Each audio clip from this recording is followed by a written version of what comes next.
अगर आप यूपीएससी 2026 के लिए तैयारी कर रहे हैं तो यह वीडियो आपके लिए। इंडियन पॉलिटी के 8-9 टॉपिक जिनके बारे में बात करेंगे। ये मेंस के लिए काम आएंगे, 10 या 15 अंक के उत्तर लिखने में आसान होगा।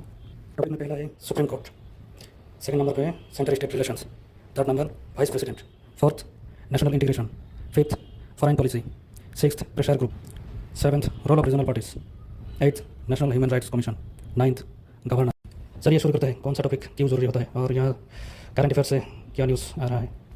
पहला है सुप्रीम कोर्ट। 2-3 केसेस ऐसा है जैसे कि चप्पल से सुप्रीम कोर्ट के जज को हमला किया गया, सुप्रीम कोर्ट के जज और प्रेसिडेंट के साथ जो क्लैश हुआ, और न्यू दिल्ली हाई कोर्ट का जो मानी पकड़ा गया, जो पैसा पकड़ा गया जज के घर में, उस सिलसिले में सुप्रीम कोर्ट थोड़ा न्यूज़ में आ जाता है ज़्यादा।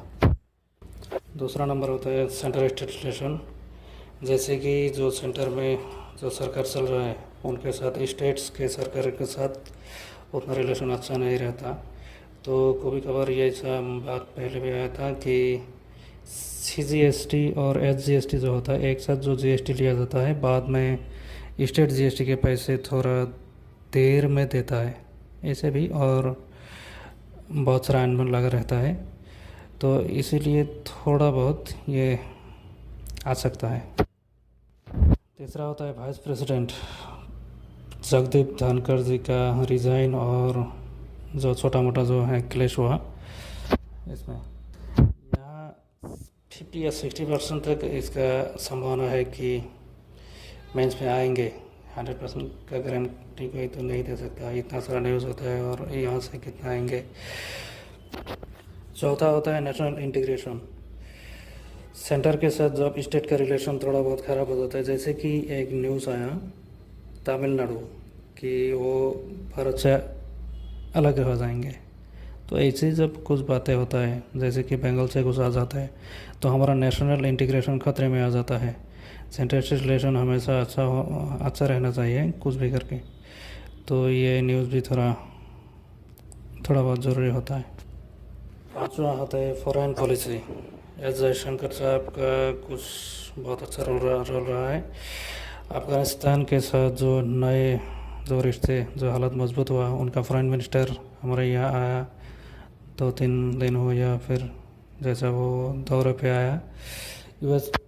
यूनाइटेड स्टेट और डोनाल्ड ट्रंप, उनके साथ जो रिश्ता, जो ये बिगड़ता रिश्ता, टैरिफ के साथ जो रिश्ता शुरू हुआ, और धीरे धीरे वो बिगड़ता रिश्ता कभी अच्छाई के तरफ आ जाता है, फिर से ख़राब होने के देता है। और साथ में आ जाता है रोल में चाइना, क्योंकि हमारा एशिया समिट या फिर हमारा जो क्षेत्रीय एशियाई जो हमारा ग्रुप है, उस ग्रुप के संस्था है, वो संस्था के साथ जो एक रिश्ता होता है, इसके लिए भी थोड़ा बहुत फॉरेन पॉलिसी ज़रूरी होता है।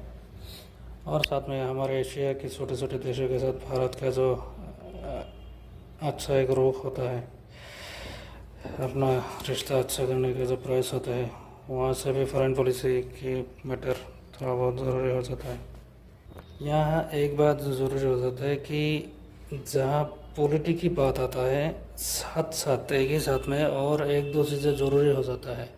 जब प्राइम मिनिस्टर दौरा करते हैं तो साथ में फॉरेन मिनिस्टर जाते हैं और वहाँ जाकर कुछ ना कुछ एक संधि करके आ जाता है, चाहे वो हमारा हथियार का हो या फिर कुछ और का या फिर व्यापार का हो, तो यह इकोनॉमी हमेशा एक साथ साथ चलता है। सिक्स्थ होता है रोल ऑफ रीजनल पार्टीज। देश में कुछ पुराना पार्टियों का जो नेशनल होता है, पार्टी नेशनल एक भूमिका में आ जाता है। एक से ज़्यादा स्टेट में उनका जब सरकार कुछ ना कुछ एक हिस्सा बन जाता है, सरकार का हिस्सा, तो वहाँ से वो नेशनल पार्टी बन जाते हैं। बाद में कुछ पार्टियाँ वो अपना महत्व खो देता है, जैसे कि 2 स्टेट में पहले जीत हुआ, 5 साल बाद एक स्टेट में हो जाता है, तो नेशनल पार्टी से खारिज हो जाता है। और साथ में नया पार्टी जो उभर के आया, विजय साउथ एक्टर और एक दूसरा एक्टर, जैसे कि जन सुरस, एक नया पार्टी उभर के आना चाह रहा था, अभी शायद हटा लिया गया, के उम्मीदवार नहीं उतारेंगे। तो ऐसे कुछ नया पार्टी जो होता है, जो नए तरीके से आ जाता है, और कुछ पुराना पार्टी जो होता है वो सेंट्रल पार्टी होने के बावजूद बाद में अपना अस्तित्व खो देता है। ऐसे ही रोल ऑफ रीजनल पार्टी थोड़ा बहुत ज़रूरी हो जाता है। सातवां होता है नेशनल ह्यूमन राइट कमीशन। बहुत सारा जगह पे स्टम्पेड केसेस जो हुआ, या फिर आईपीएल के आखिरी जीत के बाद, और बाकी पॉलिटिकल रैली, और साथ में स्टूडेंट जब प्रोटेस्ट करता है उसके अगेंस्ट जो लाठीचार्ज होता है, या फिर हिमाचल प्रदेश की जो एक नामी ग्रामी नाम और जो होता है उनके साथ जो एक होता है, लाठीचार्ज तो नहीं हुआ, उनके साथ अनशन में बैठ गया, फिर भी थोड़ा बहुत बातें बिगड़ी, अनशन पे बहुत दिन रहा। ऐसे कुछ चीज़ों के लिए नेशनल ह्यूमन राइट कमीशन का न्यूज़ सामने आ जाता है, उनका अस्तित्व का पता चल जाता है, उनका ज़रूरत महसूस हो जाता है तो न्यूज़ में आ जाता है। और एक होता है गवर्नर सत्यपाल मलिक, उनका एक बयान आया कुछ, तो वहाँ से देश में एक नेशनल न्यूज़ बन गया था। तो थोड़ा बहुत ये चीज़ भी न्यूज़ में आया। तो बस इतना ही। जय हिंद।